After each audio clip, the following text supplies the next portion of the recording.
Welcome to Section 3. This video is all about toxins. Toxins, as I define them in this plan, are substances that can damage our chances of having a baby. They come in many forms and can have a significant detrimental effect on our health in general. Some of the things we will talk about in this section will be familiar to many people, but for others, they will be new. If you are planning an IVF cycle, it would be wise to do what you can to eliminate toxins as far as possible from your life. They can have a massive impact. We'll start with smoking and go on to look at alcohol, pesticides, trans fats, caffeine, BPA, phthalates, and environment pollution. We'll then go through how we can purge toxins from our bodies. So, smoking. When putting this plan together, I was surprised to learn that relatively few women appear to know how damaging smoking can be to fertility. I had assumed that these days everyone was aware of its harmful effects.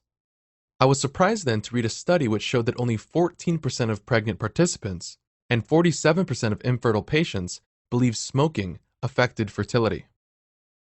Make no mistake, smoking is so damaging to our health and our fertility that many doctors will refuse to treat people unless they quit. Why is smoking so bad for us? Quite simply, it is not something that our bodies have evolved to cope with.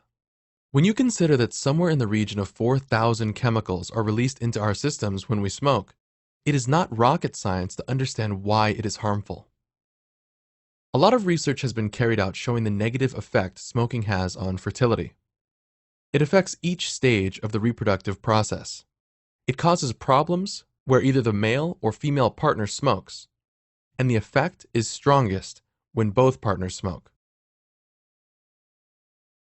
In women, smoking has been shown to increase the chances of premature ovarian failure and early menopause, affect the ability of follicles to mature into eggs, result in the need for higher drug doses and longer treatment times to achieve follicle stimulation, doubles the chances of miscarriage, makes the womb less receptive to embryos, and lessens the likelihood of implantation.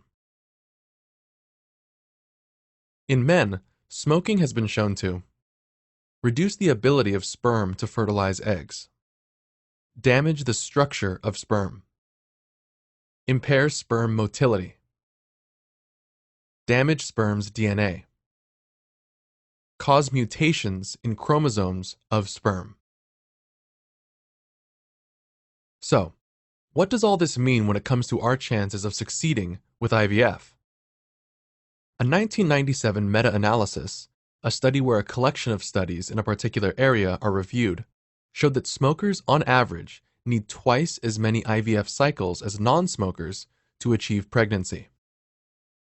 A 2005 study involving 225 women undergoing IVF compared the implantation and pregnancy rates of passive, aka side stream, smokers, and active, aka mainstream, smokers with non-smokers. Implantation rates in the passive smoking group were 12.6%, and in the active smoking group were 12%. In the non-smoking group, they were 25%. Pregnancy rates were 20% in the passive group, 19.4% in the active group, but 48.3% in the non-smoking group. Clearly, passive smoking poses serious risks too. An illuminating study of 221 couples undergoing IVF looked at various factors relating to smoking, including whether the male, female, or both smoked together, with whether they had smoked for most of their life, a year prior to an IVF cycle, a month prior, a week prior, and a day prior. Where the women smoked, the chances of not achieving pregnancy was more than double that of non-smokers. For each additional year of smoking history, the risk of not getting pregnant increased by 9%. Where they had smoked for over 5 years, the risk of not getting pregnant was 4 times that of non-smokers. Where the man smoked, in the week of egg collection, there was a 49% decrease in eggs retrieved, indicating again that passive smoking is a significant issue. The babies that were born weighed 20% less than babies of non-smoking fathers. Another large study of 8,457 women over a 12-year period who received IVF treatment found that women who smoked the equivalent of one cigarette a day for a year had a 28% lower chance of a successful live birth. And finally, a study in 2003 again showed the negative impact male smoking has on IVF. This study looked at 301 couples undergoing either ICSI or IVF. The split was broadly equal. In couples where the male smoked, the results for ICSI was a pregnancy rate of 22% compared to 38% for non-smokers. For IVF, 18% of couples where the male smoked achieved pregnancy compared to 32% for non-smokers. What can we do? It seems clear that smoking has a significant negative impact on our chances of succeeding with IVF. On top of this, we have to face up to the fact that if we have smoked for a while, then some damage may have already been done. However, it is not all doom and gloom.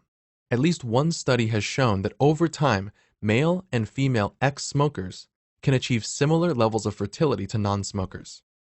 This makes sense as other studies have shown that quitting smoking improves health generally. We also need to face the fact that quitting isn't easy. Studies show that only 6% of attempts to quit are successful, and that it may take up to 30 attempts for some people to quit completely. Some do not manage it at all. There are many options when it comes to giving up smoking, but a meta-analysis of studies that examine quitting methods identified group behavior therapy, intensive doctor's advice, nicotine replacement products, counseling, and nursing support as being the most effective. Take a look at the table on screen. It shows that using one or a combination of these methods can boost your ability to quit significantly. If you want to quit, the first step should be to speak to your doctor and ask for advice. Sponsored programs may be available, and he will be able to put you in touch with those. You should also talk to your IVF doctor, as some measures, such as nicotine replacement and other drug treatments, may not be appropriate. Alcohol. We seem to be bombarded by news stories covering the latest health-related alcohol studies on a daily basis. Some studies suggest that certain types of alcohol are actually good for our health, whereas others suggest the opposite. The focus here, of course, is doing what we can to maximize our chances of IVF success. So let's look at the evidence as far as drinking and IVF is concerned. How can it harm us? A study of 2,545 couples who underwent 4,729 IVF cycles examined the amount of alcohol consumed by the participants and found that women consuming 4 or more drinks per week had a 16% lower chance of a live birth compared with those that consumed fewer than 4 drinks per week. Where both partners consumed 4 or more drinks per week, the chances of a live birth decreased by 21%. A study carried out in New York presented at the 2013 American Society for Reproductive Medicine's annual conference looked at the levels of alcohol consumption of 90 couples that had previously undergone, on average, 3 unsuccessful IVF cycles. It found that women who abstained from alcohol had a 90% chance of achieving pregnancy over the next 3 years. In contrast, women who drank on average 3 small glasses of wine per week had only a 30% chance of conceiving over the same period. In addition, women who drank on average just 1 to 2 small glasses of wine per week only had a 66% chance of achieving pregnancy over 3 years. Another study carried out at Harvard Medical School presented at the same conference examined the alcohol consumption of 2,574 couples who had undergone more than 5,300 IVF cycles. The researchers found the following. Women who drank 2 to 3 large glasses of white wine a week cut their chances of having a baby by 24%. Partners of men who drank beer every day had a 30% lower chance of having a baby and a 38% lower chance of an embryo implanting in the womb. If both partners drank at least 6 units of any type of alcohol per week, the chances of success with IVF fell by 26%. Finally, a study of 221 couples with female infertility found that women drinking more than one alcoholic drink a day reduced the number of eggs collected by 13%, increased the risk of not achieving pregnancy 2.86 times, and increased the risk of miscarriage 2.2 times. Where the male partner drank more than one drink per day, the risk of no live birth was 2.26 times higher and 8.32 times higher where drinking continued into the week before sperm collection. What can we do?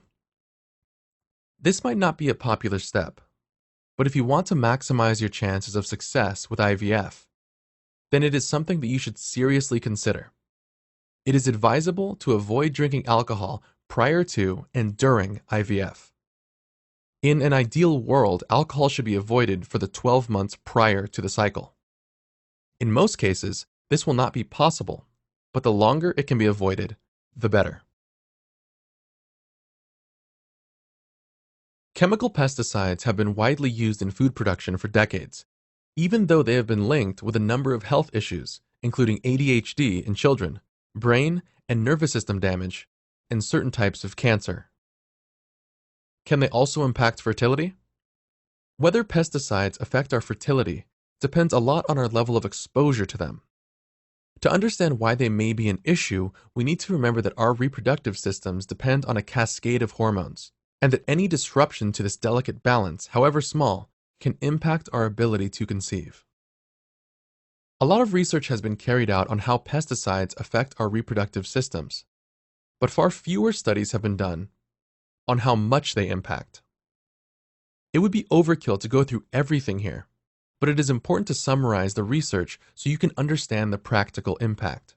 It has, for example, been shown that these chemicals affect hormones that are critical to fertility by interfering with the body's usage of estrogen and certain male hormones, impacting the body's ability to store and release hormones, inhibiting the transport, release, and clearance of estrogen and testosterone, interfering with hormone receptor recognition and binding, making it difficult for our bodies to respond correctly to hormone release, disrupting thyroid function, affecting our central nervous systems.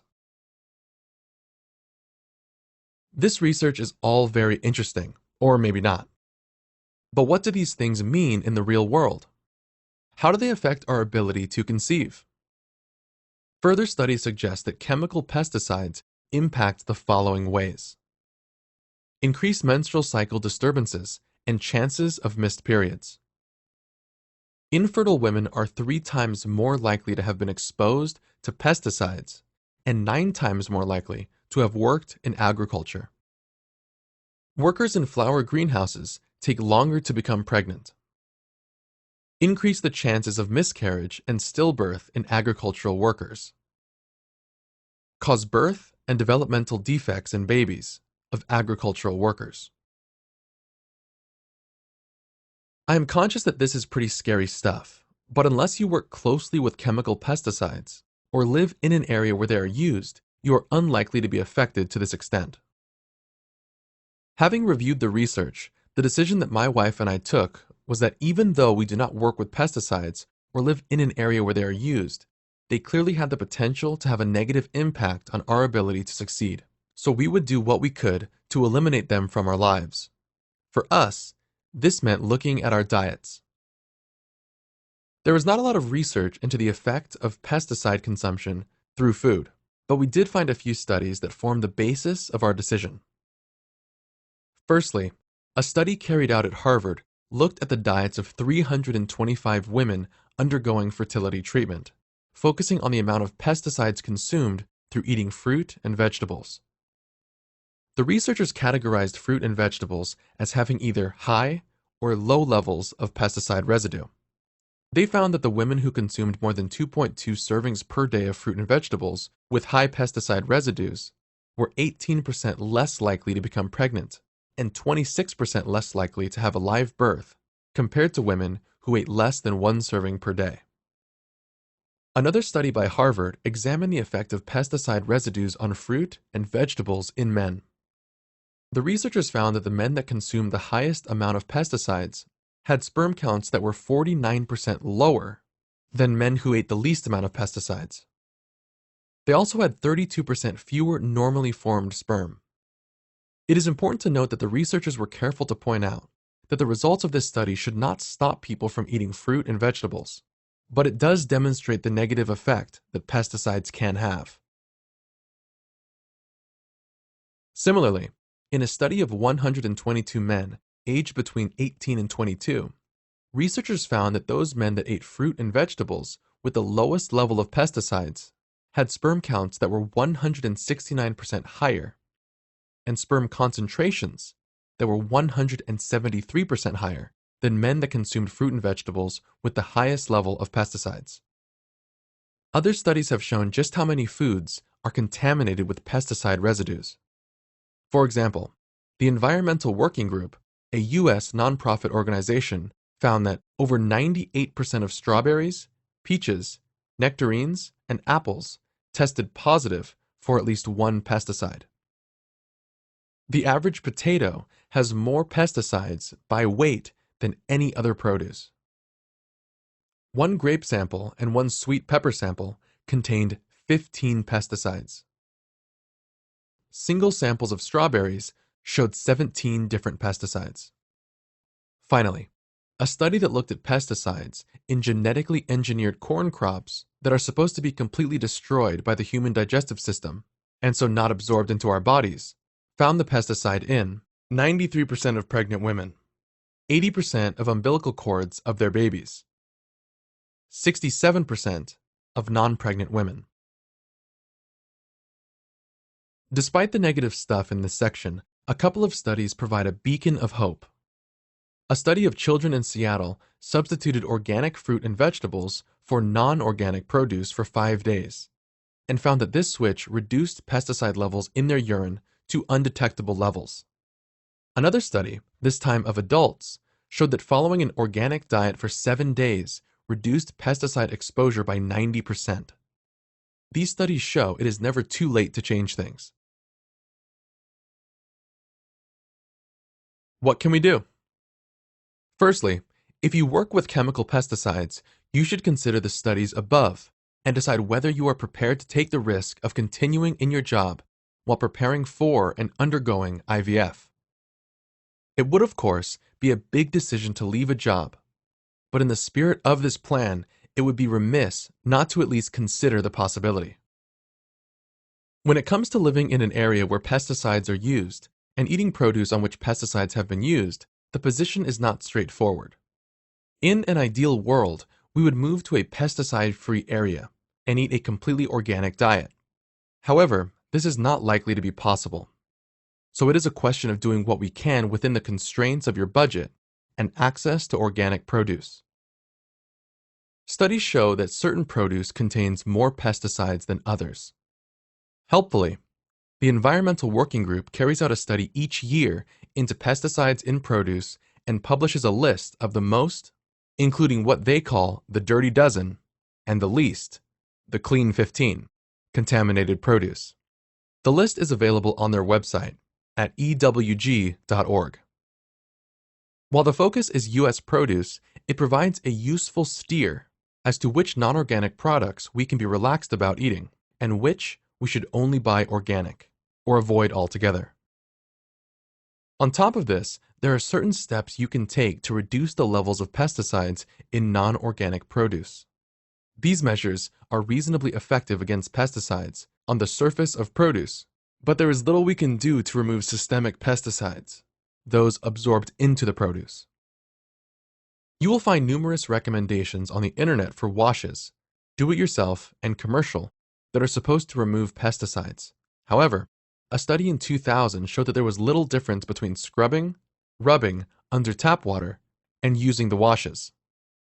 In fact, the authors concluded that it was the mechanical action of rubbing and scrubbing under running water that had the greatest effect. To remove residual pesticides from food, you should wash fruit and vegetables carefully in running water, not a bowl of water, and rub well. Other things you can do include removing outer leaves from leafy produce, removing the peel from produce with higher levels of pesticides, or produce that has a textured surface that may trap them, eating a variety of fruit and vegetables to reduce your exposure to particular items that may have higher levels of pesticides. Trans fats are bad news and should be avoided by everyone, but particularly those of us who are trying to conceive. Trans fats are heavily processed oils that have been linked with a host of health problems, including brain deterioration, diabetes, obesity, Alzheimer's disease, depression, and heart disease, and have been shown to increase the chance of death from any cause by 34%. Trans fats are cheap and have a long shelf life, so are widely used. They are so damaging to health that some countries have banned their use. The list of health problems associated with trans fats shows how damaging they can be to our bodies. This being the case, it is probably reasonable to conclude that they impact fertility, right? A Harvard 2007 study published in the American Journal of Clinical Nutrition showed that for every 2% of calories consumed from trans fats, instead of healthier fats, a woman's risk of infertility doubles. Another study involving 120,000 women carried out over a period of 12 years showed that women with the highest intake of trans fats had a 44% greater chance of developing endometriosis, an issue with the lining of the womb which makes becoming pregnant difficult, than those that ate the lowest levels. Men's fertility is also affected by trans fats. In another study at Harvard, researchers looked at the diets of 141 men undergoing IVF and found that those who consumed the highest levels of trans fats had a 47% chance of becoming pregnant with their partner after 2 IVF cycles, where those that consumed the lowest amounts had an 83% chance. Another study looked at the sperm concentrations of men attending a fertility clinic and discovered that those with the highest intake of trans fats had an average sperm concentration of 48 million per milliliter, and those with the lowest intake had average concentrations of 79 million per milliliter. What can we do? These studies suggest that trans fats can damage the fertility of both men and women, and if you eat processed foods, the chances are you are consuming them. Research generally suggests that there is no safe level of trans fat consumption, so it would be wise to avoid them as far as possible. Unfortunately, because they are cheap, trans fats are common in many food products. They are often found in biscuits, sweet and savory, bread and cake mixes, bread rolls, buns, cakes and donuts, croissants, desserts and custards, instant drinks and soups, sausage rolls, crisps and savory snacks, ice cream, peanut butter, chocolate spreads, coffee whiteners, pies and pastries, pizzas, confectionery, frozen potato products, margarines, spreads, mayonnaise, and ready-made microwave meals. The following tips will help you avoid trans fats.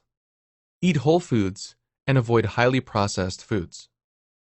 If you eat processed foods, then examine the ingredients labels. If they contain any hydrogenated oils, don't buy them. Reduce the amount of fried foods you consume. Do not reuse cooking oils. Minimize your consumption of foods mentioned on the previous slide. Caffeine is found in many everyday drinks, including coffee, tea, cola, and energy drinks. It is also found in chocolate. Caffeine may appear to be a fairly innocuous substance, but let's see if it has an effect on our ability to succeed with IVF. Firstly, a number of studies have shown that caffeine can increase the risk of miscarriage.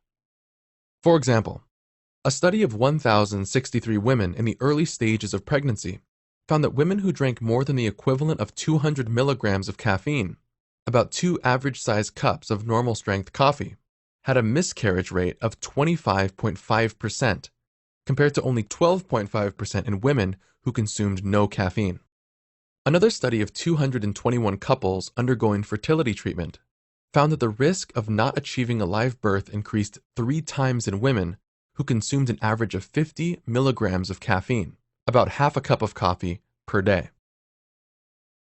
It is not just female consumption of caffeine that is an issue. Male consumption also has a surprisingly strong effect. A study of 501 couples found that female consumption of more than 2 caffeinated drinks a day prior to conception increased miscarriage by 74%, and the same level of consumption by males resulted in an increased miscarriage risk of 73%. A number of studies also show that caffeine intake is linked to taking longer to conceive. For example, a 1995 study looked at 2,501 pregnancies and found that women who consumed more than 300 milligrams of caffeine, 3 cups of coffee per day, were 2.65 times as likely to suffer from delayed conception than women who consumed no caffeine. Caffeine intake can also impact a baby's development in the womb. A study published in the British Medical Journal examined 2,635 pregnant women and found that the more caffeine that was consumed, the more growth development was impacted. Those women consuming 100 to 199 milligrams of caffeine, 1 to 2 cups of coffee, had a 20% greater risk of impacting their child's development, and those consuming 200 to 299 milligrams, 2 to 3 cups of coffee, had a 50% greater risk. Finally, a Danish study of almost 4,000 IVF and ICSI patients found that the consumption of 5 or more cups of coffee per day led to a 50% reduction in pregnancy rates, along with a 40% reduction in live birth rates. As a result of these findings, the lead researcher described coffee's impact on fertility treatment as comparable to the detrimental effect of smoking. What can we do? There is enough evidence here to suggest that giving up caffeine is necessary to give yourself the best chance of having a baby. If you decide to do this, avoid coffee, tea, cola, energy drinks, chocolate, cocoa, and hot chocolate. Another option may be to choose decaffeinated versions. However, there is evidence that decaffeinated products may themselves cause problems, albeit for different reasons. For example, a study in 1997 found that drinking decaffeinated coffee was associated with 2.4 times greater risk of miscarriage. This being the case, it may be wise to avoid these products altogether. Okay, BPA. BPA is short for bisphenol A. It's an industrial chemical that is used in a range of products, including aluminum tins, recycled paper, receipt paper, plastic containers, and drink cans. Like chemical pesticides, BPA is an endocrine disruptor, a chemical that when absorbed into your body either mimics or blocks hormones and interferes with our body's normal processes. It has been linked with a variety of health issues, including breast cancer, prostate cancer, heart disease, obesity, and diabetes. It is banned in Canada. One of the issues with BPA is that it can easily leach out of packaging, etc., and into food and directly into the human body. So, how does BPA impact our chances of IVF success? A study of 339 women undergoing IVF in Massachusetts between 2007 and 2012 separated the women into 2 groups: those with high BPA levels in their systems and those with low levels. The researchers then compared the pregnancy rates of the 2 groups. In the group with high BPA levels, 17% of women gave birth, but in the group with low levels, 54% gave birth. Needless to say, that is a big difference and illustrates how damaging BPA can be. Another study, again in Massachusetts, followed 174 women undergoing IVF and found that women with higher BPA concentrations in their urine had, on average, 24% fewer eggs, And a small study at the University of California found that as blood levels of BPA doubled, the percentage of eggs that fertilized normally declined by 50%. A further study of 137 women having IVF looked at implantation failure, where an embryo does not implant in the womb, and found that women who had the highest levels of BPA in their system were more than twice as likely to have implantation failure. Studies have also shown a relationship between high levels of BPA and polycystic ovary syndrome, one of the most common forms of infertility, endometrial hyperplasia, abnormal thickening of the womb, and recurrent miscarriage. Why does BPA affect fertility so significantly? Science is still trying to figure this out, but from the studies to date, it seems that BPA interferes with hormones that are vital to fertility and pregnancy, stops eggs from maturing, and those that do often do so abnormally, affects an embryo's ability to implant in the womb, reduces receptivity of the womb. Men are also affected. In a study funded by the U.S. National Institute of Occupational Safety and Health, researchers examined the semen of 514 men. They found that men with higher levels of BPA were 2 to 4 times more at risk of having poor semen quality, including low sperm concentration, low sperm vitality, and mobility. The levels of BPA in the men were inversely proportional to sperm quality. For example, the higher the levels of BPA, the lower the quality of the sperm. Compared to men without detectable levels of BPA, those with detectable levels had more than 3 times the risk of lowered sperm concentration and lower sperm vitality, more than 4 times the risk of lower sperm count, and more than twice the risk of lower sperm motility. BPA clearly has some powerful negative effects. But how likely is it that you are exposed to it on a regular basis? The answer is very likely. A study of 2,517 people in the US took urine samples from each of them and found BPA to be present in 92.6% of participants. This is probably not surprising given the prevalence of BPA and how easily it can leach into our food. A good illustration of this is a study that examined the effects of eating a single can of soup each day for 5 days. Levels of BPA were measured before and after the 5-day period. At the end of the study, the participants' BPA levels had increased by 1,221%. The good news is that by changing our habits, we can do a lot to eliminate BPA from our lives. BPA has a short half-life in the body, which means that it does not hang around for long. The issue with BPA is that it is so prevalent that by the time our bodies have eliminated one dose, we have been exposed to further doses. However, a study carried out by Breast Cancer Fund showed how quickly we can reduce our levels of BPA. By simply eliminating canned food and food packaged in plastic, participants reduced their BPA levels by 60% in just 3 days. What can we do? The evidence suggests that BPA impacts fertility, so it would be wise to do what you can to avoid it. Here are some tips. Avoid bottled water. Thin plastics used in bottles leach BPA into the water, and this issue becomes worse if the bottle is reused. Use only BPA and phthalate, see below, free plastics, particularly for food, storage, and preparation. If possible, avoid plastics altogether. While there are fewer studies on the effects of other chemicals in plastics, there is evidence that they may also be harmful. Avoid plastic bags and food wrap, unless BPA-free. Eat, drink fewer canned, tin foods, and drinks. Do not accept till receipts unless necessary. Phthalates are another group of chemicals that are found in a wide range of products, including glues, building materials, personal care products, packaging, toys, shower curtains, floor tiles, food containers, and cleaning products. Their use in children's toys is banned in the European Union and the United States, as they have been linked to several health issues, including cancer, diabetes, and birth defects, ADHD, asthma, and obesity. Phthalates are another endocrine disruptor, so they mimic hormones in our bodies and can disrupt the delicate balance required to achieve pregnancy. The first thing to note is that phthalates are used in so many products and leach out so easily that we are exposed to them at every stage of our life, even prior to birth.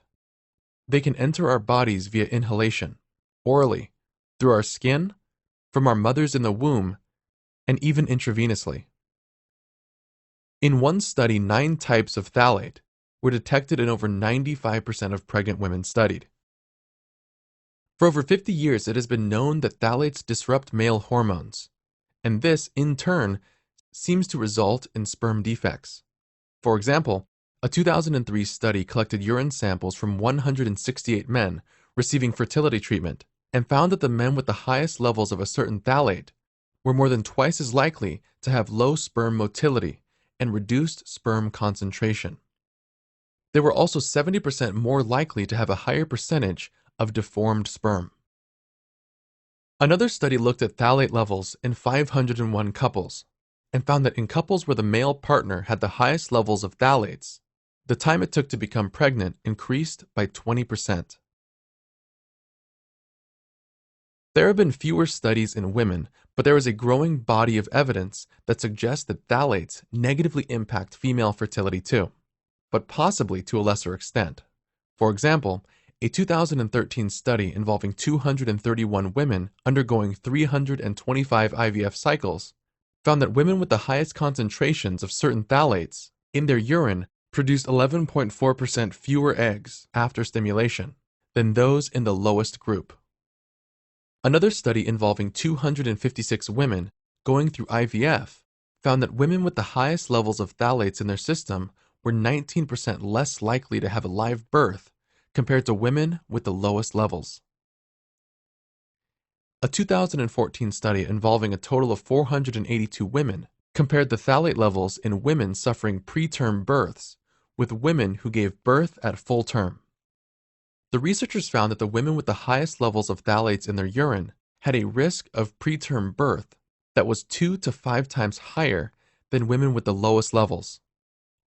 Preterm birth can be a serious issue. It is a leading cause of death and long-term neurological issues in children. While phthalates are all around us, it is possible to reduce our levels of exposure. In the study referred to in the BPA section, researchers also examined phthalate levels and found that they were reduced by 53% by avoiding canned and packaged food.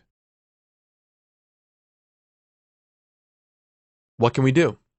My wife and I decided to avoid phthalates as far as possible, and to achieve this, we avoided artificial perfumes, scents, and other fragrances, in whatever form, and chose fragrance-free, phthalate-free, or naturally scented products instead. Used only phthalate and BPA-free plastics, particularly for food storage and preparation, and, where possible, avoided plastics altogether. Ate as organically as possible, as phthalates are used in chemical pesticides. Ceased using most cosmetics, only using those considered not toxic by the Environmental Working Group's brilliant Skin Deep database. Avoided eating at restaurants. One study showed that people who regularly ate at restaurants, especially fast food restaurants, had 35 to 55% higher phthalate levels. Minimize the level of packaged foods. Consumed only filtered water. Environmental pollution. We live in an increasingly industrialized world, where vehicles and industry pump out waste products into our environment. These pollutants are a mixture of different substances, the proportion of which will vary based on your location. But, to give you an idea, a study in the US identified 70,000 different industrial chemicals in the environment, with 1,000 new chemicals being produced each year. In 2016, the British Royal College of Physicians and the Royal College of Pediatrics and Child Health published a report looking into the effects of environmental pollution and estimated that 40,000 deaths in the United Kingdom each year are linked to pollution. It also linked pollution to asthma, heart disease, cancer, and diabetes. The World Health Organization had earlier concluded that pollution causes cancer, particularly lung cancer, and estimated that it was responsible for 3.7 million premature deaths worldwide in 2012. It is clearly serious stuff, and studies suggest that it can also affect fertility. A study of 226,430 women considered whether living close to a major road within 200 meters impacted fertility. It found that for women living close to a major road, the risk of infertility was 11% greater than women who did not. A study reported in Environmental Health Perspectives looked at 501 couples trying to get pregnant over a period of 12 months. Researchers measured participants' blood for 63 different pollutants and found substances that had been banned since the 1970s. They also found substances that are supposed to degrade in the environment, but are in fact absorbed by livestock, which is then consumed by humans. At the end of the study, the researchers analyzed the blood levels of the participants and found that for each unit increase in blood concentration, the chances of becoming pregnant decreased by between 17 and 29%, depending on the particular pollutant. Looking specifically at the effect of pollution on IVF, a study of 7,400 women over a period of 7 years examined the levels of air pollution in the area each woman lived, together with the levels of pollution at their fertility clinic at various stages of treatment. The researchers found that for every unit of nitrogen dioxide, a common airborne pollutant, the chances of the woman conceiving were reduced by between 13% and 24%. A study in Korea had similar findings, with women undergoing IVF exposed to high levels of common pollutants, having pregnancy rates between 7 and 18% lower depending on the type of pollutant and the timing of exposure. Another study looked at levels of pollutants called PCBs in women in the US undergoing IVF treatment. PCBs have been banned in the US since 1979, but take a long time to break down, so they persist in the environment. The levels of PCBs in the blood of 765 women were analyzed, and the researchers found that the women with the highest levels were 40% more likely to suffer failed embryo implantation than women with the lowest levels of PCBs. Men are also affected. For example, environmental pollution has been linked with reduced sperm motility, a greater proportion of deformed sperm, and lower sperm counts. What can we do? Move to the countryside at least 100 miles from the nearest town. Seriously, the following can help reduce our exposure. That may not be possible all of the time, or even most of the time, but the more you do them, the more you will reduce your exposure. Keep away from busy roads as much as possible. Use roads with little traffic instead. Steer clear of factories and industrial plants as far as you can. Avoid urban canyons, areas with tall buildings where pollution collects. Check daily pollution forecasts and avoid areas forecast to have high pollution. Avoid areas of traffic congestion. When exercising outdoors, make a greater effort to apply these measures, as it has been shown that exercising near sources of pollution causes 5 times as much pollution to be inhaled. If you live in an urban area or near an industrial plant, keep your windows and doors closed, particularly on days forecast to have high pollution. Detox. As we have seen, we are exposed on a daily basis to various chemicals, heavy metals, and other substances that have the potential to impact our fertility. Some of these things can be eliminated through simple changes to our lifestyle, but others are all-pervasive and therefore difficult to avoid. By following the action steps set out, you will help to minimize your exposure to toxins and hopefully increase your chances of succeeding with IVF. You may well also improve your health generally. However, you have most likely been exposed to certain substances for a long time, perhaps all your life. And while they remain in your body, they can continue to cause damage. This is where a detox comes in. A detox for these purposes is a plan to encourage your body's natural processes to remove unwanted toxins from our systems. Detoxes can be a controversial subject. There are many proponents, and there are many who think they are a waste of time. And as far as typical detox plans go, with good reason. There are many detox plans out there, but many of them will only make us more toxic, as they fail to understand the complex process of how our body rids itself of toxins. Let's have a quick look at this now. 3 stages of detoxification. The human body has complex systems for handling and eliminating toxins. Our liver, lungs, skin, kidneys, and gastrointestinal system, our stomach, and intestines, all play an important role. Detoxification is a 3-stage process. Stage 1. Our liver's job is to filter toxins out of the blood, and this is the first stage of the detox process. The liver grabs toxins from the blood as it passes through. This happens continuously, with approximately a third of the body's blood going through the liver every minute. The liver then attempts to attach the toxins it has grabbed to an antioxidant, a nutrient, or other substance designed to neutralize the toxin. Issues can occur if the body is not capable of processing the toxins. They can, for example, be stored in the body's fat cells if the liver is overloaded or insufficient antioxidants are available. To help prevent this, a good detox plan needs to ensure an adequate supply of nutrients. Stage 2. Once the liver has added an antioxidant to the toxin, it then attempts to convert it into another molecule by adding something called an amino acid or a sulfurous compound. This has the effect of changing the toxin from a fat-soluble compound into a water-soluble compound, which is easier for the body to process. Stage 3. These water-soluble toxins are then moved to your kidneys, where they are expelled from our body in urine or feces. The first stage of the process is reasonably straightforward to achieve. Most of the detox plans on the market, particularly the fruit-vegetable-only plans, will do this.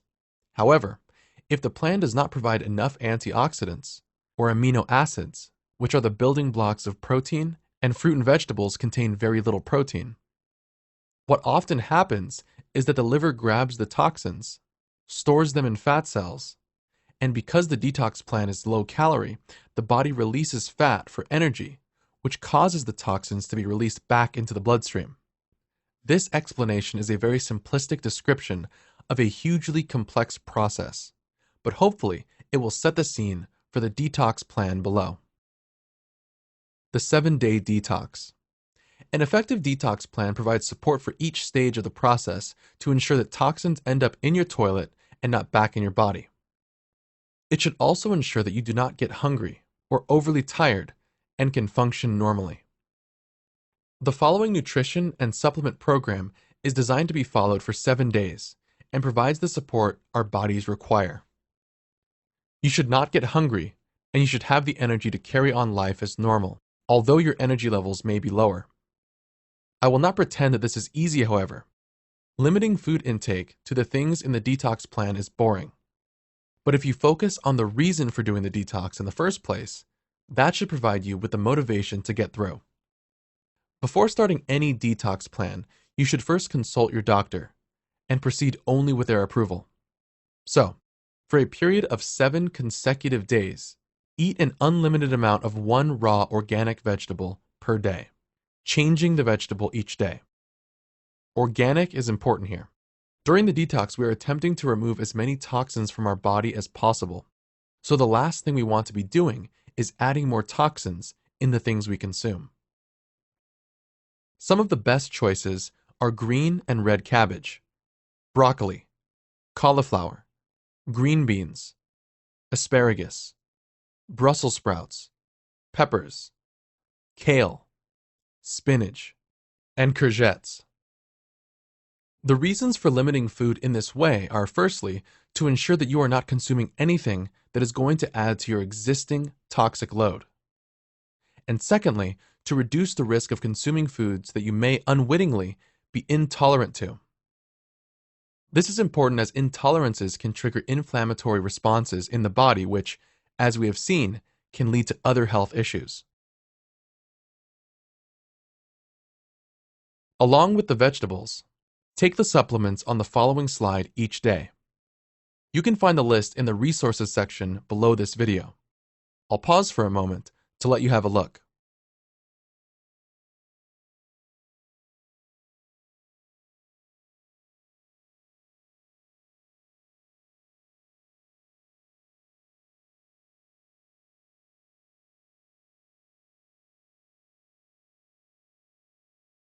Now, there are a lot of supplements here.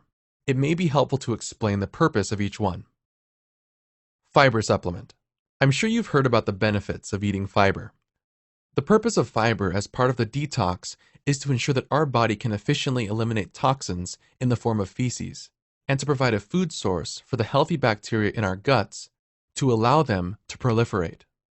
It also helps prevent toxins from breaking free from our intestines and re-entering circulation. Greens supplement. These are compacted, dried, powdered vegetables, providing a blend of vitamins, minerals, phytonutrients, antioxidants, enzymes, and fiber. They should not be seen as a replacement for fresh vegetables, but they are a useful top-up.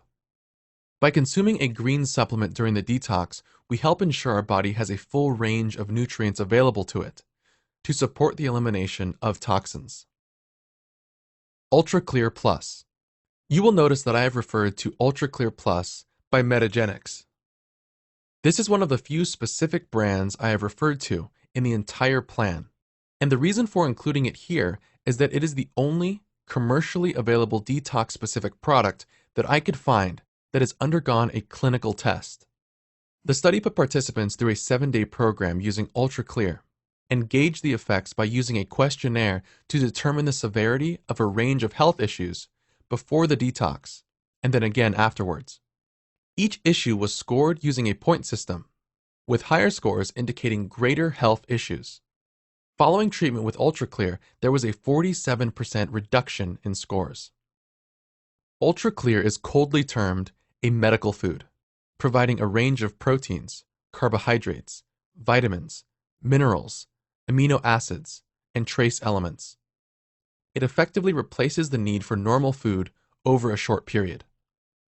Calcium D-glucarate. This is a specific form of calcium that has been shown to have anti-cancer effects and to support our body's detox processes. It enhances stage 2 by improving our body's ability to turn fat-soluble toxins into water-soluble toxins that are easier to pass.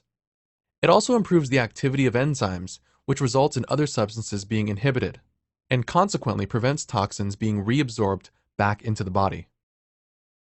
Vitamin D. I talk about this amazing vitamin and its ability to increase our chances of success with IVF in more detail later, but for the purpose of a detox, it has a number of benefits. Every cell in our body requires vitamin D to function, and without an adequate supply, we will not be able to detox effectively. One of the most important benefits of vitamin D is that it turns on certain anti-inflammatory processes that help support detoxification. Fish oil, also known as omega-3, EPA, and DHA. Fish oil has potent anti-inflammatory actions and therefore provides perfect support during a detox. It also has been shown to support a substance called NRF2, which is involved in the detox process. R-alpha lipoic acid. Alpha lipoic acid is a powerful antioxidant that, unlike most other antioxidants, works on both fat-soluble and water-soluble toxins. It also recycles other antioxidants and so improves their effectiveness. It has been shown to support detoxification of heavy metals, such as mercury, by binding to them as part of stage 2. One point to note is that the R form of alpha lipoic acid has been shown to be the most effective, so this is the form you should opt for. Plant-based protein powder. Adequate protein consumption is important to ensure that we maintain lean tissue during the detox and to provide sufficient amino acids to bind with toxins as part of stage 2. A lack of protein is one reason why many commercially available detoxes cause problems. Without protein, the body in effect starts cannibalizing itself to support critical processes that keep us alive. The form of protein is also important. The most widely used form of protein powders, such as whey and casein, are derived from dairy products, and some people are intolerant, even if they are not aware. Unfortunately, many plant-based protein supplements lack important amino acids, which means they are not used as effectively by the body. However, a number of manufacturers blend different forms of protein, such as rice, pea, and hemp, to ensure a better amino acid profile, and these are the ones to go for. Probiotics. Probiotics are good bacteria that occur naturally in our stomachs and elsewhere. They are fundamental to life and health. Unfortunately, overuse of antibiotics and poor diets can cause the amount of these good bacteria to decrease and the amount of bad bacteria to increase. One of their functions is to ensure proper absorption of nutrients in our guts, which is fundamental to the detox process. We can consume all the vegetables and supplements we want, but if our body cannot absorb them, it is a waste of time. Probiotics also have specific benefits when following a detox program. They have the ability to displace harmful bacteria and improve our ability to eliminate toxins in the form of waste. Magnesium glycinate. Magnesium is involved in around 300 essential processes in our bodies, many of which involve the elimination of toxins. It is also required for removing artificial external estrogens and a hormone called cortisol, known as the stress hormone, from the body. Additionally, without sufficient magnesium, the body cannot utilize vitamin D. Exercise. When detoxing, you should exercise in a way that supports the detox process. You will almost certainly be consuming fewer calories than normal, so energy levels may not be as high, and your ability to recover will be impaired. Exercise supports a detox program in a number of ways. Blood circulation is increased, allowing the liver to process more toxins. Lymph circulation increases, allowing lymph nodes to increase toxin removal. Lymph is the substance that contains white blood cells, which breaks down microbes, germs, and other unwanted substances. Unlike blood, which is mainly propelled by the heart, lymph is propelled by movement of muscles. By increasing the rate of breathing, we increase the rate at which our lungs expel toxins. The functioning of key organs involved in the detoxification process is improved with exercise.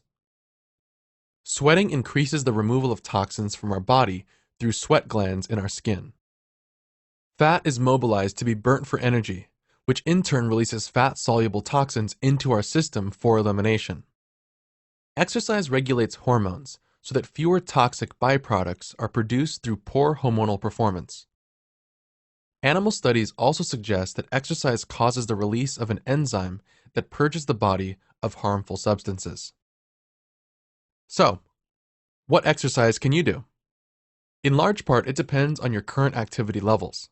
Before you start any exercise program, you should consult your doctor.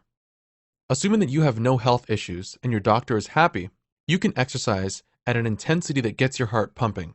You feel slightly out of breath, and you have a reasonable sweat by the end. If you currently do very little exercise, then brisk walking is a good start. If you are fit, you can do something more intense. The key for everyone is to do some form of low to moderate intensity exercise for 30 minutes each day during the detox. If you find exercise boring, then mix things up. Exercise does not have to involve spending ages on a treadmill in a gym. Sweating. As mentioned earlier, increasing the rate at which we sweat is one of the reasons exercise is helpful during a detox. If you are a female, you can add in other activities that make you sweat to further benefit from this process. Males should avoid these activities for reasons we discuss in the lifestyle section. These things should not be seen as replacements for exercise. Instead, they are a useful addition. Sweating has been shown to have numerous health benefits, including reducing the risk of early death from any cause and reducing the risk of death from heart problems by 50%. The skin is the largest organ in our body and plays a key role in the detoxification process. Throughout the ages, different cultures have prized the value of sweating to keep us healthy. The Romans and the Turks are famous for their baths, the Scandinavians for their saunas, and the Aboriginal Australians and Native American Indians for their sweat lodges. Modern medicine now seems to be catching up. For example, a review of studies published in the Journal of Environmental and Public Health found that numerous toxins are expelled from our bodies through sweat, including arsenic, lead, BPA, and mercury. Another study concluded that sweating should be the primary treatment for people with high mercury levels. Saunas and Turkish baths are a great way of increasing sweating, and if you have easy access to one, you should use it during the detox. Subject to any health issues, again, check with your doctor first. Aim to take one every other day during the detox. The duration depends on the temperature and your heat tolerance. Obviously, be sensible and only spend a short time in there. If you do not have easy access to either of these, and most of us won't, another option is to take a hot bath. You may not realize it, but when we bathe in hot water, we sweat a lot. Aim for a 15 to 30-minute bath on alternate days during the detox. Finally, one of the indications that your body is getting rid of toxins can be sore muscles, particularly around the neck and shoulders. Saunas, Turkish baths, and normal baths are a good way of easing this soreness. Hydration. Staying hydrated is extremely important during a detox. We need water for optimal digestion and liver function anyway. But following a detox plan such as this increases the need for water to help flush toxins through our systems and to replace water lost in the form of sweat. Expect your requirements to increase quite a bit during the detox, so sip water throughout the day. Not only will this keep you hydrated, it will also help keep hunger away. One of the easiest ways to tell if you are drinking enough water is to look at your urine when you go to the toilet. If it is dark in color, then you are probably not drinking enough. It should be a very pale yellow. Chewing food properly is especially important when detoxing. I have included this topic in the body weight section, so I won't repeat it here, but suggest you watch that video to ensure that you are fully aware of the benefits. What you can expect. Depending on the amount of toxins that you have built up in your body, you may experience one or more of the following symptoms. They are caused by the body processing and expelling the toxins. The higher your toxic load, the more likely it is that you will experience them. The symptoms will subside after a few days of finishing the detox. Sore or stiff neck and shoulders. Skin outbreaks, such as spots, pimples, rashes, and oily skin. Headaches. Fatigue. Although the detox should provide sufficient energy to go about your daily life, it probably involves fewer calories than you are currently consuming. Weight loss. For the same reason as fatigue, you may experience weight loss. It is important to remember that the object of the detox is not to lose weight, and most of the weight lost will be in the form of carbohydrate and water stored in the muscles as glycogen, which will be replaced once your normal diet is resumed. Emotional disturbances such as irritability, anxiety, and stronger emotions generally. Nausea. Gastrointestinal disturbances such as bloating, wind, increased stools, and diarrhea. Most of the toxins will be eliminated via gastrointestinal tract, so a degree of disturbance is considered normal. Transitioning back to a normal diet. Once you have finished the detox, start reintroducing foods into your diet slowly. Have smaller, more frequent meals while your digestive system gets used to things. Choose lighter options rather than heavy, stodgy foods, and listen to your body. If after a few of these meals, you feel like you can move on to more substantial food, then do so. But it would be wise to start off with small portions and build up gradually from there. When we did this detox, we did not get hungry. We ate a lot of vegetables, but we were bored of eating such a bland and samey diet. In the middle of the detox, I dreamt about plates of steak and chips, full English breakfasts, roast beef with all the trimmings, and spent a lot of time trying to decide on my first proper meal after transitioning back onto real food.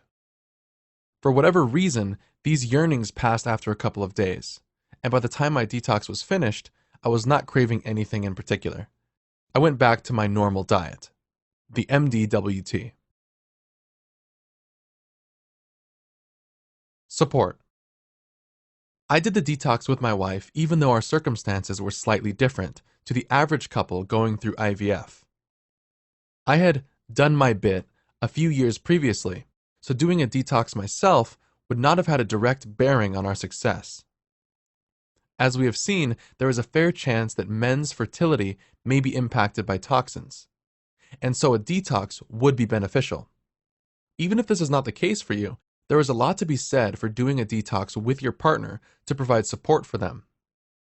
I took the "we're in it together" approach, and I suggest you do the same. This way, you are more likely to complete it. Finally, a note on timing. If you are planning an IVF cycle, when should you do a detox? Timing is a balancing act between doing it sufficiently close to the cycle to ensure your body is purged of toxins as far as possible, but far enough away to ensure it has regained its balance. We completed the detox 6 weeks before, but you should consult your doctor to decide what is reasonable for you.